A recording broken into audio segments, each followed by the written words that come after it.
नमस्कार, इस वक्त की खबर में मैं हूं आपके साथ दीप सिंह और आप देख रहे हैं इनविजन न्यूज। तो चलिए रुक करते हैं आज की खबर का और देखते हैं कुछ खास और अहम खबरें।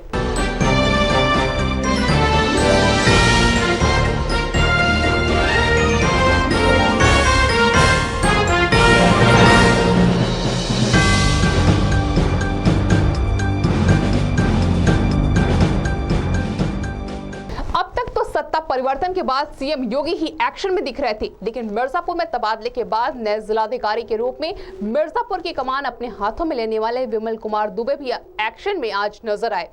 आज अपनी पहली प्रेस कॉन्फ्रेंस कर जहां नए डीएम विमल कुमार दुबे ने प्रार्थना पत्रों के निस्तारण को तरजीह दे 1 महीने में इसके फीडबैक मिलने की बात कही, वहीं निर्माण कार्य में मिल रही शिकायतों को दूर कर सड़क निर्माण का पूरा खर्च ब्यौरा जिला पट में अंकित कर उसे स्थापित किए जाने की जानकारी दी।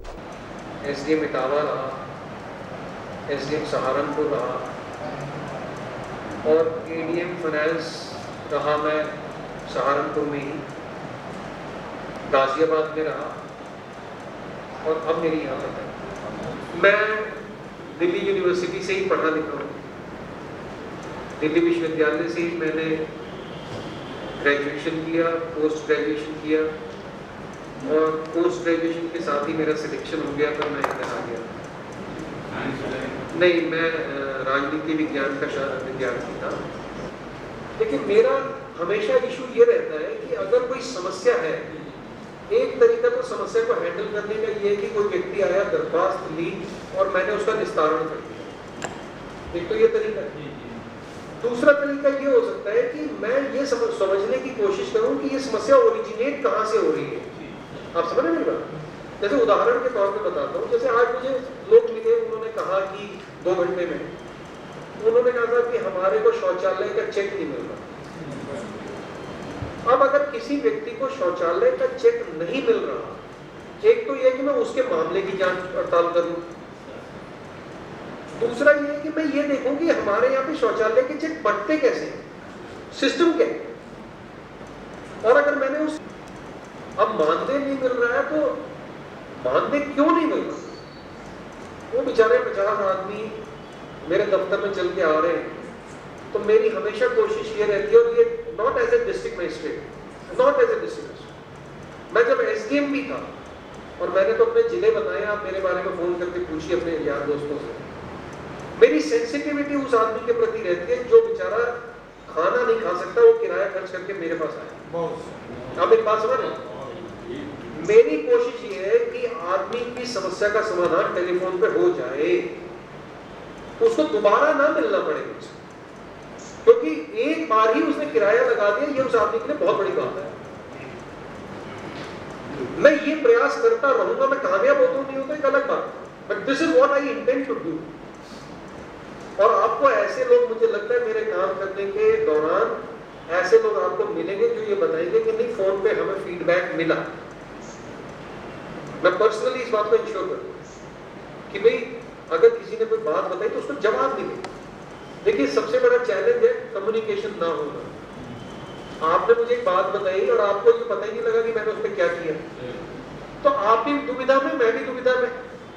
लेकिन मैंने आपकी, हर आदमी की समस्या का निदान नहीं हो सकता। आपको अगर मैं, आप मेरी जगह पे बैठे, आप ही नहीं कर पाएंगे।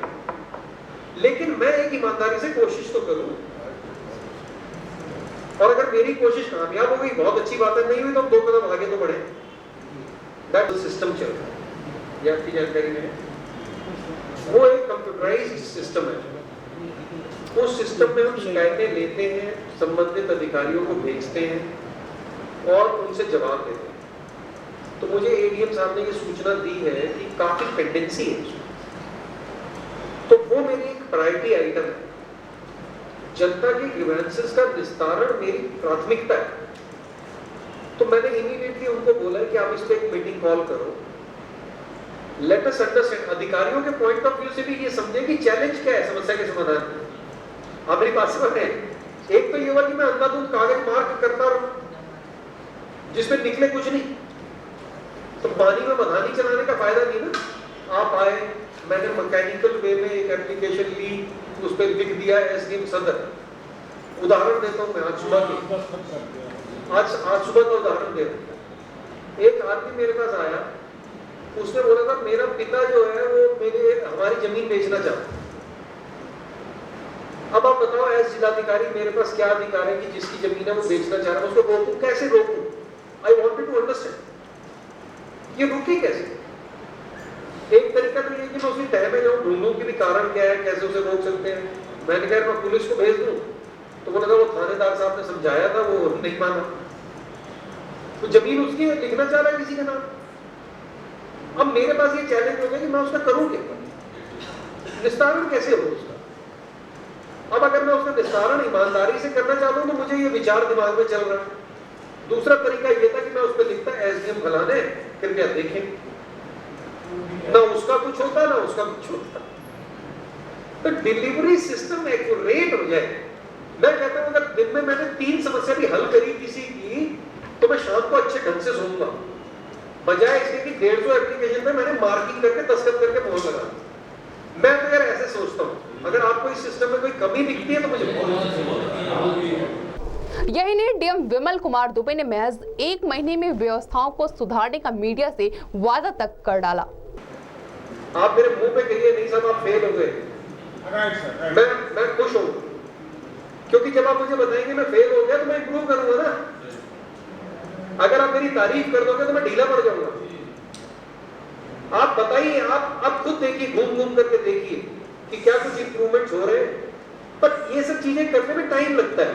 देखो मेरे हाथ में जादू की छड़ी, पर सिस्टम इंप्रूव होना चाहिए। और मैं डेफिनेटली ये तो मैं आपको आश्वस्त करता हूं कि कागजी कार्रवाई करने में मेरा कतई मौके पे डिलीवरी हो नहीं, अगर वो नहीं हुई तो फेल हो गया ना यार।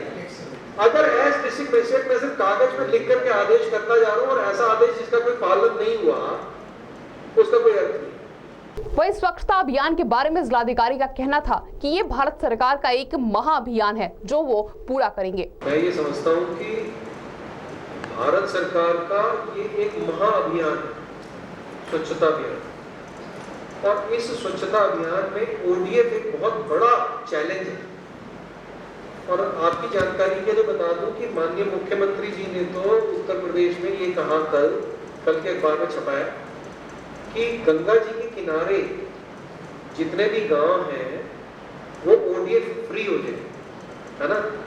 तो अभी मैं ऑफ हैंड आपको कुछ भी बताने की पोजीशन में इसलिए नहीं हूं क्योंकि जिले में हम कहां खड़े हुए इसका मेरे पास भी मूल्यांकन नहीं है ना। बट ये मैं आपको स्पष्ट करना चाहता हूं, बताना चाहता हूं कि ये शासन की बहुत बड़ी प्राथमिकता है। और इस कार्य में यदि जिला कहीं पर है तो उसे आगे डेफिनेटली हम लेके जाएंगे। आज प्रेस कॉन्फ्रेंस में मीडिया से बात कर रहे नवागत जिलाधिकारी विमल कुमार दुबे ने कहा कि उनके कामों का लोग 1 महीने के बाद से फीडबैक देना शुरू कर देंगे। उनका कहना यह भी था कि उनके द्वारा किए गए कार्यों की अगर लोग उपेक्षा भी करते हैं तो उन्हें उससे सीखने और गलतियों को सुधार करने का मौका मिलेगा। साथ ही उन्होंने ये भी कहा कि हमारे पास अगर एक दिन में 3 समस्याएं आती हैं तो हमें उन सब का निस्तारण करने की कोशिश करनी चाहिए। उनका यहाँ ये भी कहना था कि ऐसा करने से पीड़ितों के साथ साथ हमारी परेशानियां भी कम होंगी। जो आदमी डीएम से मिलने आता है उसकी अपेक्षा बहुत ज्यादा होती है। वो ये सोचता है कि यहाँ आके मैं एंड हूँ इस जिले का, इस जिले में समस्याओं का एंड है हूँ मैं। अगर मैं नहीं निस्तारित कर पाया या करवा पाया तो बंदा कहाँ जाएगा, फिर तो उसको लखनऊ ही जाना पड़ेगा। तो मैं तो उसको 50 रुपए खर्च करना बचाना चाहता हूँ, वो 200 रुपए खर्च करे। मैं इस विचारधारा से काम करना चाहता हूँ। अब मैं आपको बता रहा हूँ ये मेरी विचारधारा है। कामयाब होऊंगा नहीं होगा दैट टाइम विल टेल, है ना। This is what I mean. But मैं ये एक आदेश निकालने जा रहा हूँ कि शासन ने बहुत पहले, मैं तो 10 साल से बाहर था, लेकिन शासन ने बहुत पहले एक आदेश ये निकाला था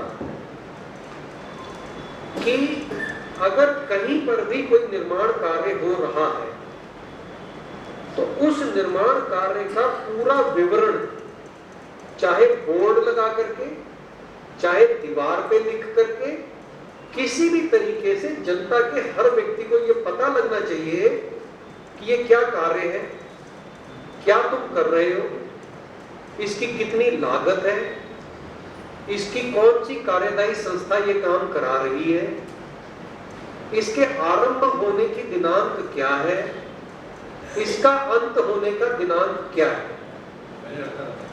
ये बोर्ड जिले में होने वाले समस्त निर्माण कार्य स्थलों पर लगवाएंगे ताकि सिस्टम में पूरी 100% ट्रांसपेरेंसी आए, और अगर गुणवत्ता सुनिश्चित नहीं हो रही है तो व्यक्ति सीधे कार्यदायी संस्था से संपर्क करे, वहां से हल नहीं होता तो मुझसे। अभी क्या है मैं आपको बताता हूं, मैं सड़क पर जा रहा हूं, मैंने देखा कि रेलवे के ट्रैक पे बीच में से खोद रखा है, जब मैं रास्ते से आ रहा था कल भदोही से, अब वो रेलवे ट्रैक बीच में से खोद दिया। जब फाटक खुलता है तो पता लगा मीलों ट्रैफिक जाम है, क्योंकि उधर से एक गाड़ी निकलेगी तब इधर से एक गाड़ी निकलेगी। अब मेरा चैलेंज एज डिस्ट्रिक्ट मजिस्ट्रेट ये है, मैं एक IAS अफसर होते हुए भी मैं ये नहीं समझ पाया कि इस काम को कौन करा रहा है, ये कब शुरू हुआ, कब खत्म हुआ, कब खत्म होना चाहिए, और जनता परेशान है। अगर ये बोर्ड उस संस्थान पर लगा हो तो मैं उसको इमीडिएटली फोन करता ना, या गेटिंग माय पॉइंट। अब कहीं सड़क बन रही है, पता लगा कि साहब PWD वाले बना रहे हैं, कहीं मनरेगा वाले बना रहे हैं, कहीं साहब PMGRY से बन रही है, हमें पता ही नहीं है, कई एजेंसीज है। तो ये मैं चाहता हूं कि ये सब जगह पे लग जाए ताकि जनता को भी पता लगे ये काम कौन कर रहा है, और अगर कोई शिकायत है तो सीधे बात करें उससे, तो सिस्टम में 100% पारदर्शिता आ जाए। मैं आपसे बहुत, अगर मैं महीने भर यहाँ हूँ, आप ईमानदारी से मुझे बताइएगा कि साहब आपके डिलीवरी सिस्टम में चेंज हुआ या नहीं, चाहे वो अस्पताल हो, चाहे वो ट्रेजरी हो, जहां से भी जनता का सरोकार है, मैं वहां का सिस्टम इंप्रूव करना चाहता हूं और उसकी असुविधा को कम करना चाहता हूं। ये फीडबैक मैं आपसे 1 महीने बाद दूंगा। अभी मेरे एडिशनल डायरेक्टर ट्रेजरी मुझसे मिलने आए थे, मैंने उनको बोला, मैंने कहा मैंने ट्रेजरी में एज SDM एज ADM देखा है कि बहुत सारे लोग आते हैं, पेंशन लेने के लिए आते हैं, अपना जीवित होने का प्रमाण पत्र देने आते हैं, इस तरीके के 50 कामों के लिए गरीब लोग आते हैं। क्या हम उसकी डिलीवरी सिस्टम को इंप्रूव कर सकते हैं? तो कल मुझे पता लगा, मैं इनफेक्ट सोच रहा था कि अभी दोपहर में इंस्पेक्शन करता, लेकिन मुझे बताया गया कि ज्यादा भीड़ सुबह की नहीं होती, तो सही मूल्यांकन हो जाए स्थिति का। कल सुबह मैं एडिशनल डायरेक्टर ट्रेजरी साहब के साथ एक बार ट्रेजरी में देखना चाहूंगा कि कैसे सिस्टम चल रहा है। अगर उसमें कोई गुणात्मक सुधार हो सकता है तो हम अवश्य। वाराणसी के चौबेपुर स्टेशन रोड इलाके में एक निर्माणाधीन भवन का नवनिर्मित हिस्सा आज अचानक टूटकर गिरने से 3 मजदूर इसकी चपेट में आ गए और मलबे के नीचे दबने से तीनों मजदूर की मौके पर ही दर्दनाक मौत हो गई। भवन निर्माण में लगे मजदूरों की मौत से मौजूद लोगों में हड़कंप मच गया और घटना की जानकारी पुलिस को दी गई।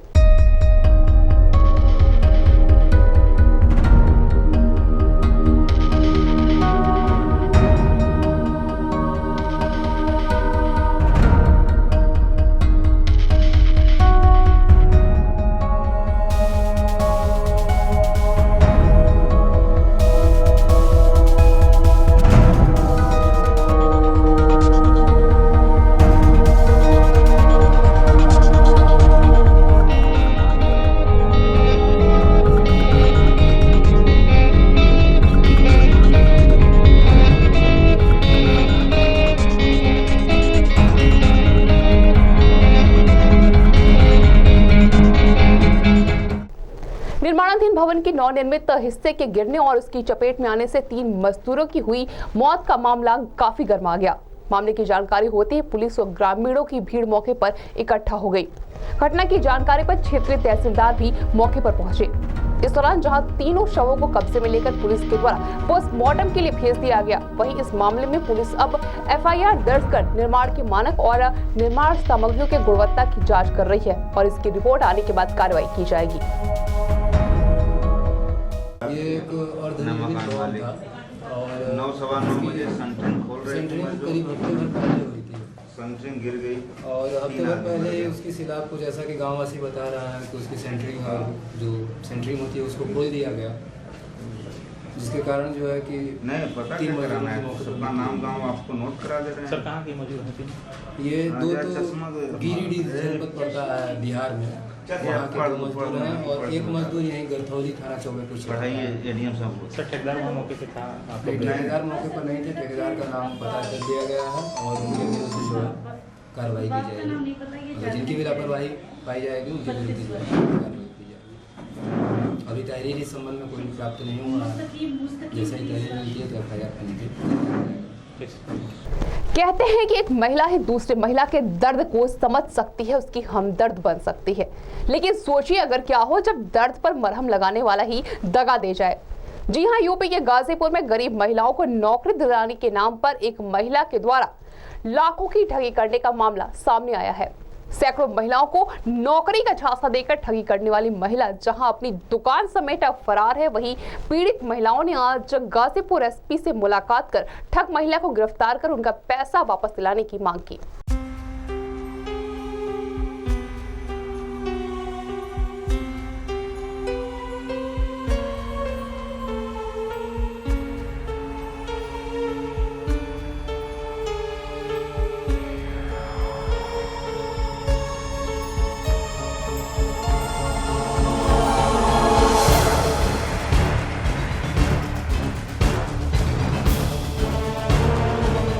महिला सशक्तिकरण के तहत महिलाओं को स्वावलंबी बनाने के लिए सरकारों के द्वारा कुछ योजनाओं को सीधे तो कुछ को NGO के द्वारा चलाया जाता है। लेकिन योजनाओं की आड़ में कई जगहों पर NGO के द्वारा लोगों से धोखाधड़ी और ठगी करने के मामले आए दिन सामने आ रहे हैं। ऐसा ही कुछ आज सदर कोतवाली के सकलेनाबाद इलाके में सामने आया, जहां कस्तूरबा गांधी योजना के तहत महिलाओं को सिलाई, कढ़ाई और अन्य हुनर एक महिला के द्वारा सेंटर खोलकर दिया जा रहा था। इस सेंटर में 100 से ज्यादा महिलाएं प्रशिक्षण ले रही थी।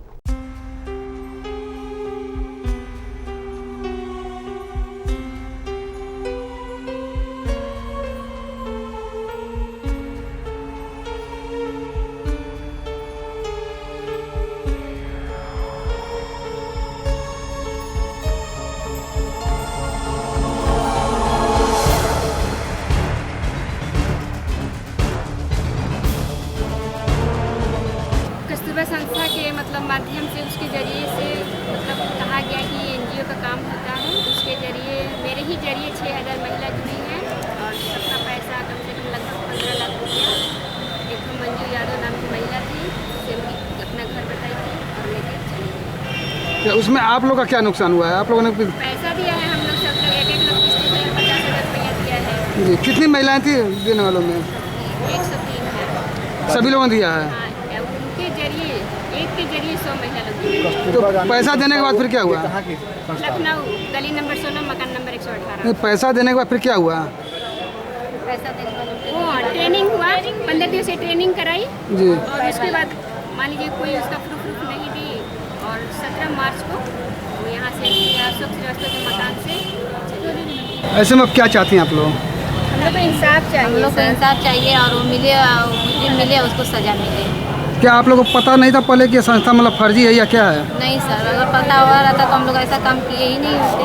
अभी कुछ महिलाएं आपसे मिलने के लिए आई थी, क्या मामला था उन लोगों का? बेसिकली उन लोगों द्वारा 419, 420 IPC का एक अभियोग थाना कोतवाली पर 2 सप्ताह पहले पंजीकृत कराया गया। और उस अभियोग में इन्होंने यह शिकायत दर्ज कराई थी कि कोई इनके यहाँ पर आकर चिटफंड कंपनी खोलने के नाम पर और साथ ही इनको कस्तूरबा गांधी योजना के अंतर्गत रोजगार में अस्थायी रूप से जॉब देने के नाम पर इन सभी महिलाओं से 20-20 हज़ार रुपये से लेकर 30-30 हज़ार रुपये के बीच ठगी की थी। कुल मिला के 10 लाख रुपए की ठगी उस आदमी के द्वारा की गई। उसने इन लोगों से पैसे लिए और उसके पश्चात अस्थायी किराए के मकान में रह रहा था, फरार हो गया। इस संबंध में 2 सप्ताह पहले ही थाना कोतवाली पर मेरे निर्देश पर अभियोग पंजीकृत किया गया था। इस व्यक्ति की सरगर्मी से पुलिस तलाश कर रही है। बहुत जल्द ही जालसाज पुलिस के कब्जे में होगा। यूनेस्को के द्वारा 10 शहरों में बनारस को संगीत सिटी में जब 9वां स्थान दिया गया तो काशी के कुछ लोगों ने काशी की संगीत साधना को विश्व पटल पर लाने के लिए एक समारोह का खाका खींचा, जिसका स्वरूप सुरगंगा कार्निवल शुक्रवार से शहर के भैंसासुर घाट पर शुरू हो रहा है। इस सुरगंगा कार्निवल में देश के नामी गिरामी कलाकार सुर की साधना करते दिखाई देंगे। लिहाजा इस कार्यक्रम में अपनी प्रस्तुति को लेकर आज एक होटल में भारतीय म्यूजिक शो के लीजेंडरी होस्ट अनु कपूर और प्लेबैक सिंगर मोहित चौहान ने एक प्रेस कॉन्फ्रेंस कर जानकारी दी। ये आध्यात्मिक पुनरुत्थान की नगरी है काशी। काशी वो जगह है जहाँ पे हिंदुओं की पौराणिक कथा के हिसाब से एक स्वप्न में अपने वचन को दिए निभाने के लिए सत्यवादी युग के सतयुग युग के महाराजा हरिश्चंद्र यहाँ पर अपने वचन को निभाने के लिए काशी के बाजार में बिक गए। ये वो काशी है, ये वो काशी है जहाँ तटवर्ती बिल्कुल पास के इलाके के अंदर कबीर जैसी विद्रोही चेतना को परमानंद की प्राप्ति हुई थी। ये वो काशी है जिनकी सीढ़ियों पर बैठकर जहाँ जूते गाड़ते हुए महाकवि संत रैदास परमानंद को प्राप्त हुए। आज मीडिया को जानकारी देते हुए अनु कपूर ने कहा कि Spain, Germany, Italy, London, Japan जैसे 10 देशों की एक सिटी को यूनेस्को ने संगीत सिटी का दर्जा दिया है और इसी में एक है सुर और आध्यात्म की नगरी काशी। साथ ही अनु कपूर ने यह भी कहा कि काशी में सुर और आध्यात्म का जो संगम है वो यहाँ इस कार्निवाल में दिखाई देगा। इस दौरान भारत के लीजेंडरी म्यूजिक होस्ट अनु कपूर ने विशेष रूप से कहा कि भारत की आजादी के लिए देशभक्ति मुजरा भी इसी काशी की धरती से गाया गया था और पूरे देश में फैला।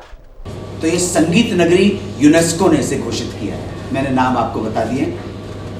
किन्शासा करके डेमोक्रेटिक रिपब्लिक ऑफ कॉन्गो में एक सिटी है, उसको भी संगीत नगरी का टाइटल दिया है। इसलिए यहाँ पर इसमें से प्रथम 3 संध्याओं का उद्घाटन आज से आरंभ होगा 21 अप्रैल फ्राइडे से। सुरगंगा द म्यूजिक कार्निवल देशभक्ति का मुजरा था, वो बनारस के कोठे पे विद्याधरी देवी ने गाया था और वह मैं परसों आपको सुनाऊंगा। वो मुजरा इन्हीं बनारस के कोठे वालियों ने देशभक्ति मुजरा लिखा था। कंपोजिशन नहीं थी तो हमें करना पड़ा कहीं से। भारत न बन सकेगा हरगिज गुलाम खाना, आज़ाद होगा आया नया ज़माना। भारत की बेटियां हैं, भारत वतन हमारा, माता के वास्ते मंजूर सर कटाना। भारत न बन सकेगा, ये विद्याधरी देवी का मुजरा बनारस के कोठों से निकला। ये जो पेट्रियाटिक मुजरा भी बनारस की गलियों से निकला है। ये कंट्रीब्यूशन है यहाँ पर। मुजरा तो सभी गा देते हैं, लेकिन देशभक्ति का मुजरा जो है वो आपको पहली बार सुरगंगा म्यूजिक कार्निवल में सुनने को मिलेगा। वहीं सुरगंगा कार्निवल में आज अपना लाइव परफॉर्मेंस देने के लिए आए बॉलीवुड के प्लेबैक सिंगर मोहित चौहान ने कहा कि काशी में पहली बार प्रस्तुति देने वाला हूं और उसे लेकर बहुत ही उत्साहित हूं। काशी के घाटों पर आकर जब व्यक्ति बैठता है तो उसे संगीत में कैसे रुचि होती है, ये आज मैंने घाट पर बैठकर करीब से देखा। मैं आज जब खुद घाट किनारे बैठा तो समझ में आया कि संगीत के लिए ये उत्तम जगह है। बिस्मिल्लाह खान जैसे लेजेंडरी ने यहाँ जन्म लिया है और यही यहाँ की संगीत की पहचान के लिए काफ़ी है। बहुत अच्छा लग रहा है और बनारस की जो हवा है वो तो एकदम इन्फेक्शियस है और मेरे ख्याल से यहाँ पर जो एक जो माहौल है, क्या कहेंगे उसको, स्पिरिचुअल जो माहौल है, रिलीजन चाहे जो भी हो, लेकिन जो एक स्पिरिचुअल माहौल है यहाँ पर, जो स्पिरिचुअल को हिंदी में क्या कहेंगे सर? अध्यात्म का जो माहौल है वो बहुत पावरफुल है। और यहाँ का जो कनेक्शन है माइथोलॉजी से, हमारी पुराण कथाओं से, उसका जो माहौल है वो अभी भी हवा में है और मुझे ऐसा पर्सनली लगता है। तो मैं बहुत खुश हूँ और मुझे बहुत खुशी है कि मैं आज बनारस में पहली बार यहाँ शाम को परफॉर्म करूँगा and I am really looking forward to that. Mohit ji, आध्यात्म की नगरी में आप पहली बार आए हैं, पहली बार परफॉर्मेंस करेंगे, क्या सोचा है? पहले क्या शुरुआत करेंगे आप, किस चीज़ से शुरुआत करेंगे इस आध्यात्म की नगरी में? देखिए, मैं हिमाचल प्रदेश का रहने वाला हूँ और हिमाचल प्रदेश में भी बहुत हवा में वो चीज़ है भोलेनाथ की और देवियों की, तो हो सकता है कुछ भोलेनाथ का नाम लेना ही पड़ेगा। उनके आशीर्वाद से ही मिला जो मिला है। काशी के बारे में अगर पूछा जाए एक शब्द में, काशी को कैसे डिफाइन करेंगे? अगर एक शब्द में डिफाइन सर, एक शब्द में कैसे डिफाइन करेंगे? क्योंकि यहाँ इतनी ज़्यादा बहुत सारी चीज़ें हैं, बहुत सारे इन्फ्लुएंसेस हैं जो यहाँ पर अलग अलग समुदाय के लोग इकट्ठे मिलकर रहते हैं। जैसे शुरू में बनारस का नाम हमारे लिए तो बिस्मिल्लाह खान साहब के साथ जुड़ा हुआ था। जब भी उनका नाम आता था कि बनारस में रहते हैं और बनारस में वो कहाँ प्रैक्टिस करते हैं, ये सब मैं पढ़ा मैंने उनके बारे में। तो फिर उसके बाद जो तबला का ट्रेडिशन है, म्यूज़िक का ट्रेडिशन है यहाँ पर, खाने का जो है यहाँ पर वो कहाँ मिलेगा आपको, और तो वो सब चीज़ें बहुत एक तरह से स्वाद जो होता है, एक स्पिरिचुअल स्वाद होता है, संगीत से लेकर खाने से लेकर रसिक जो एक चीज़ होती है, तो वो यहाँ कुछ महसूस होता है शहर में। इसीलिए विक्रम जी बोल रहे थे कि वो एकदम अप्रोप्रिएट है इसको संगीत नगरी बोलना। यहाँ की कहानियाँ, यहाँ का संगीत, यहाँ के लोग, हर चीज़ एक कल्चर है, कल्चर बिल्कुल संस्कृति है। ये माना जाए कि ये जो सूर्यगंगा कार्निवल होने जा रहा है 43 दिन में बनारस का पूरा रस देखने को मिलेगा इस स्टेज। मेरे ख्याल से जो श्रोता लोग आएंगे और जो आर्टिस्ट भी जो बाहर से आएंगे उनको एक्सपीरियंस करने को ज़रूर मिलेगा। और क्योंकि इसको यूनेस्को ने अभी संगीत नगरी कह दिया है और डिक्लेयर कर दिया है, और यहाँ की सरकार और यहाँ के लोग जो हैं, ये जो भी ऑर्गेनाइजर्स हैं इसको जो ऑर्गेनाइज कर रहे हैं, मेरे ख्याल से उसको आम लोगों तक ये बात पहुंचेगी। लॉ कमीशन की ओर से लाए गए अधिवक्ता अधिनियम संशोधन बिल 2017 के विरोध की आग में आज मिर्जापुर का चुनार भी जलता नजर आया। यहाँ भी अधिवक्ताओं ने संशोधन बिल की प्रति जलाते हुए लॉ कमीशन के इस फैसले को खारिज किए जाने की मांग की और इसके खिलाफ जमकर नारेबाजी भी की। साथ ही कहा कि यह संशोधन पूरी तरह से जन विरोधी है और न्यायिक व्यवस्था के विरुद्ध है।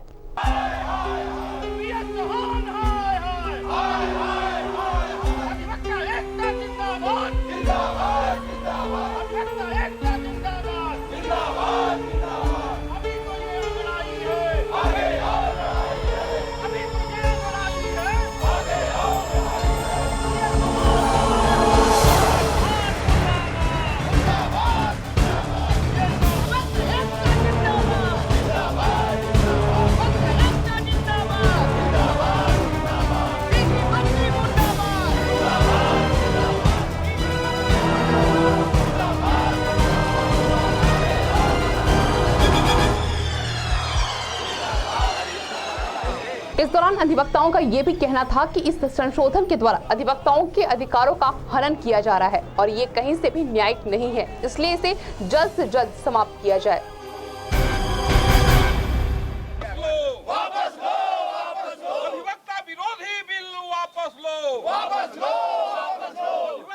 सरकारी विभागों से भ्रष्टाचार खत्म करने की कोशिश कर रही योगी सरकार का मंसूबा आज मिर्जापुर में फेल होता नजर आया। बेसिक शिक्षा अधिकारी पर रिश्वत लेकर शिक्षकों का स्थानांतरण किए जाने का आरोप लगाते हुए प्राथमिक शिक्षकों ने आज बीएसए कार्यालय का घेराव किया। इस दौरान प्राथमिक शिक्षकों ने बीएसए पर भ्रष्टाचार के गंभीर आरोप लगाते हुए उनके खिलाफ नारेबाजी कर अपना कड़ा विरोध भी दर्ज कराया। असल में आज संगठन की बैठक एक महत्वपूर्ण बैठक आज इसलिए बुलाई गई है कि बीएसए के द्वारा फर्जी ढंग से किसी आदमी के द्वारा किसी शिकायती पद पर यह मांगा गया कि अध्यापक का नियुक्ति सहचर के पद पर कर दिया गया है, उनका मार्कशीट गड़बड़ है, उनके सेवा पंजिका में कटिंग कराया गया है और इसका बीएसए के जो लेटर निर्गत किया गया है उससे स्पष्ट होता है कि इन्होंने जांच किया है स्वतः तो, और इनसे कहे कि आप ठीक है हमारा सर्विस बुक वापस कर दीजिए, हमारा जो आदेश है उसको दिखा दीजिए, जो किसी अभ्यर्थी के द्वारा अगर सूचना अधिकार के तहत मांगा गया है तो उसकी छाया प्रति दे दीजिए। इतने सर्व की बात होती है कि जिला बेसिक शिक्षा अधिकारी को शायद है दशमलव में नियमों की जानकारी है ही नहीं कि बीटीसी कराया किसको जाता है। आज बीएसए कार्यालय पर भ्रष्टाचार का आरोप लगा हंगामा कर शिक्षकों ने उन्हें घंटों कार्यालय में कैद रखा। इस दौरान शिक्षकों ने बेसिक शिक्षा अधिकारी के भ्रष्टाचार में लिप्त होने का आरोप लगाते हुए शिक्षकों का उत्पीड़न करने का भी आरोप लगाया। सहायक अध्यापक से मृतक आश्रित में उस अध्यापक की नियुक्ति होती है।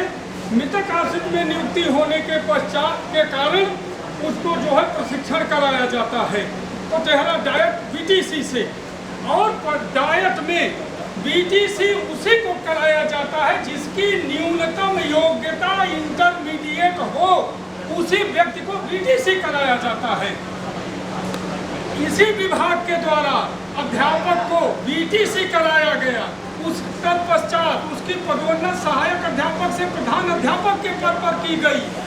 समस्त अभिलेखों का सत्यापन करने के पश्चात पुनः समस्त फिर अभिलेखों का सत्यापन करने के बाद प्रधान अध्यापक से फिर और मान्यवर हमारे जिला बेसिक शिक्षा अधिकारी के जब भ्रष्टाचार के जांच की मांग की जाती है, इनके द्वारा जो है अनियमितता की जो है शासन में लिखा जाता है, तो एक फर्जी लेटर डलवाते हैं जिसमें किसी उस अभ्यर्थी के बाप का तक का नाम नहीं है।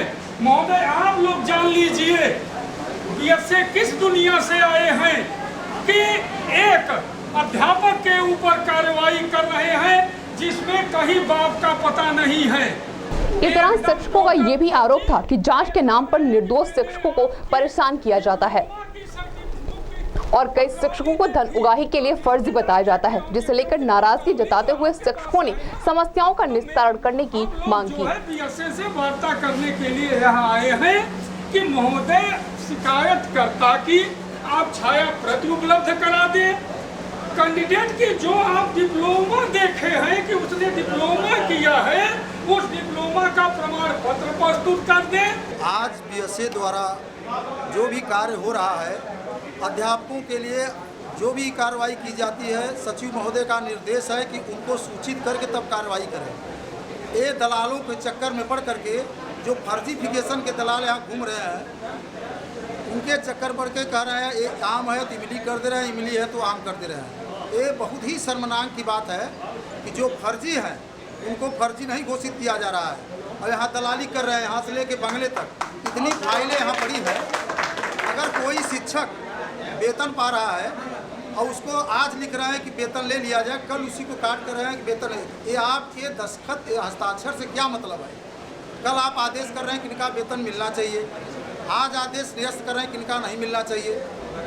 इतना ज़्यादा कूट रचित कार्यक्रम इस ऑफिस से हो रहा है जिसकी सीमा बेहद पार कर गई है। आज बीएसए कार्यालय में एक तरफ शिक्षकों के भ्रष्टाचार के आरोप तो दूसरी तरफ बेसिक शिक्षा अधिकारी का 2 शिक्षकों के खिलाफ चल रही जांच को रोकने के लिए शिक्षकों के इस ड्रामे को लेकर उनके बीच बहस और थोड़ी नोकझोंक भी देखने को मिली और दोनों पक्ष एक दूसरे पर दबाव बनाने के मूड में नजर आए। प्रबंधक में हुआ सर, अगर मैंने क्या कहा आया है भाई फर्जीफिकेशन है कि नहीं सर, फर्जीफिकेशन को अगर प्रबंधक वेतन रोक रहा है तो सर आपके द्वारा जबरदस्ती वेतन दिया नहीं सर, फर्जीफिकेशन अगर किसी का ये बताइए धांधली वालों को आपके द्वारा वेतन दिया जाए मान्य है सर, तो आप आदेश कर दीजिए, आराम से मिलिए, ठीक है। नहीं उसको तो श्रेष्ठ लोगों का कर दीजिए जो जांच के दायरे में आप कागज के भाई बात नहीं समझ पा रहे हैं।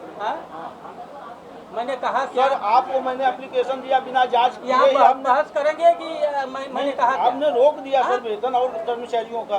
कहाँ मैंने रोका बताइए? अजय को बुलाइए, रोका भाई अजय को बुलाइए। ऐसा है कि आज हमारा उत्तर प्रदेशी प्राथमिक शिक्षक की बैठक थी।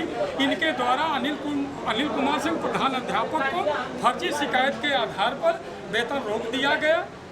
10/7/2017 को बीएसए महोदय से हम लोग यह वार्ता करने के लिए आए कि आपने जो है जिस आरोप पर आपके शिकायत पर आपने कार्रवाई किया, आप जो है उसकी शिकायती पत्र दे दीजिए।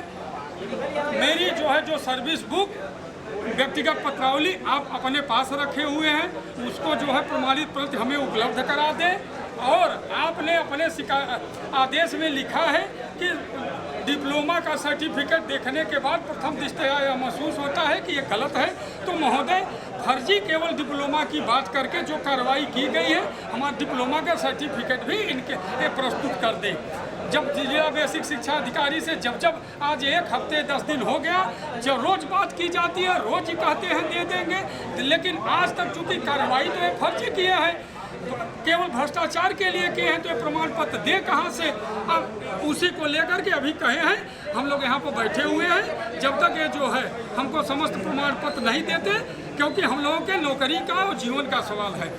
वहीं अपना बचाव करते हुए बेसिक शिक्षा अधिकारी ने इस दौरान कहा कि 2 शिक्षकों के द्वारा शिक्षा व्यवस्था में लापरवाही की जा रही है, जिसकी जांच कराई जाएगी और इसी को लेकर शिक्षकों के द्वारा दबाव बनाना का प्रयास किया जा रहा है। साथ ही ये भी कहा कि इन शिक्षकों के द्वारा नेतागिरी भी की जा रही है और इसकी जांच कराई जाएगी। उन्होंने ये भी कहा कि अभी तो सिर्फ वेतन ही रोका गया है, आगे और भी कार्रवाई की जाएगी। ऐसा है जो शिक्षक यहाँ बैठे हैं धरने पर, वो शिक्षक सेवा नेतागिरी के और कुछ करते नहीं, ठीक। विद्यालयों में शैक्षिक गुणवत्ता की बात हो रही है, जब शिक्षक और शिक्षक के नेता ही ऐसा करेंगे तो सुधार कैसे संभव है? एक चीज़। दूसरी बात यह है कि विद्यालय का टाइम छोड़ करके ऑफिस का ये चक्कर लगाने वाले अध्यापक हैं। मैं इनके खिलाफ जब कार्रवाई करूं तो ये आंदोलित हो रहे हैं। मैं इनकी क्लियरली जांच करा दूंगा और जैसा भी उचित अगला कदम होगा मैं ज़रूर उठाऊंगा। मेन मामला ये है कि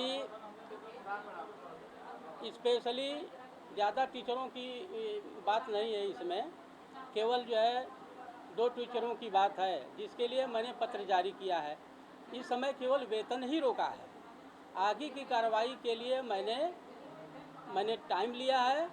बाकायदा इनकी सर्विस बुक और जो भी पत्रजात होते हैं मैं उसका पूरा समीक्षा करने के बाद अभी तो वेतन रोकने की कार्रवाई है, अगला कदम सस्पेंशन और जो है सेवा मुक्ति अर्थात टर्मिनेशन की भी कार्रवाई जो है मेरे द्वारा संपन्न कर दी जाएगी, अगर ये जांच के घेरे में आ गए और सही बात इनकी उजागर हो गई।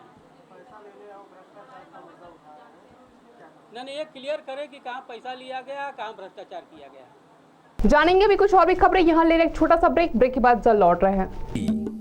किड्सी की कोशिश है बच्चों पर पढ़ाई बिना बोझ बने उनका भविष्य संवर जाए। देश भर के 1 लाख से भी ज्यादा बच्चों पर किड्सी के नए फॉर्मेट को रिसर्च किया गया है, इसीलिए अब बच्चों को किड्सी ही लगे सबसे प्यारा। जी लर्न से authorised Kidzy pre school Gopiganj में बड़े शिव मार्ग मिर्जापुर रोड स्थित है।